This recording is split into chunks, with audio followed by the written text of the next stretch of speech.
ബ്രഹ്മാണ്ഡ സിനിമകൾ നമ്മുടെ മലയാളത്തിലേക്ക് വരുമ്പോൾ 500 കോടി 600 കോടിയൊക്കെ ചുമ്മാ പൊട്ടിച്ച് കളയുന്ന ഒരു സംഭവമാണ് കാണുന്നത്. കാരണം പൈസയ്ക്ക് ഒന്നും ഒരു വിലയില്ലെന്നാണ് എനിക്ക് തോന്നുന്നത്. കാരണം മലയാള സിനിമാ ലോകത്ത് അതിൽ നിന്ന് വളരെ വ്യത്യസ്തമായിട്ട് കൽക്കി 2898 AD എന്ന് പറഞ്ഞ സിനിമ, ആ ഒരു സിനിമ മലയാളത്തിൻ്റെ മിക്ക ഡയറക്ടർമാരും നടന്മാരും ഒക്കെ ഒന്ന് ജസ്റ്റ് ഒന്ന് വാച്ച് ചെയ്യണമെന്നായിരിക്കും. കാരണം ബ്രഹ്മാണ്ഡങ്ങൾ എടുത്ത് പൊട്ടിച്ച് കളയുന്ന മലയാള ഇൻഡസ്ട്രിക്ക് ഇതൊക്കെ കണ്ടുപഠിക്കണം എന്നാണ് എൻ്റെ ഒരു ഒപ്പീനിയൻ പറയാനുള്ളത്.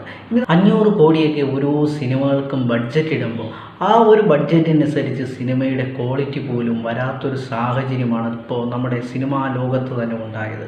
ആ ഒരു കാര്യങ്ങളിൽ നിന്നൊക്കെ ഒരുപാട് മാറിക്കൊണ്ട് തിയേറ്റർ എക്സ്പീരിയൻസ് പോലും നമ്മളെ ആകാംക്ഷയുടെ മുൻമുനയിൽ കൊണ്ടുപോകുന്ന ഏറ്റവും നല്ല വിഷ്വൽ എഫക്റ്റ് വിഷ്വൽസോടുകൂടി കാണികളെ ത്രസിപ്പിക്കുന്ന ഒരു അത്ഭുത സിനിമയായി മാറിക്കഴിഞ്ഞിരിക്കുകയാണ് കൽക്കി 2898 AD.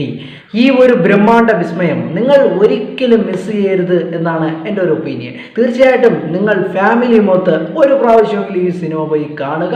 ആ ഒരു വിഷ്വൽ എഫക്റ്റ് കോംബോ നിങ്ങൾ അനുഭവിക്കുക. ഈ ഒരു സിനിമ കണ്ടിട്ട് നിങ്ങളുടെ അഭിപ്രായങ്ങൾ കമൻ്റായിട്ട് രേഖപ്പെടുത്തുക.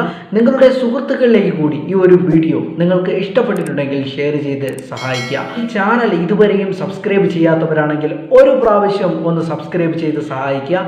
അടുത്ത നല്ലൊരു റിവ്യൂ വീഡിയോസുമായിട്ട് കാണാം. Good bye.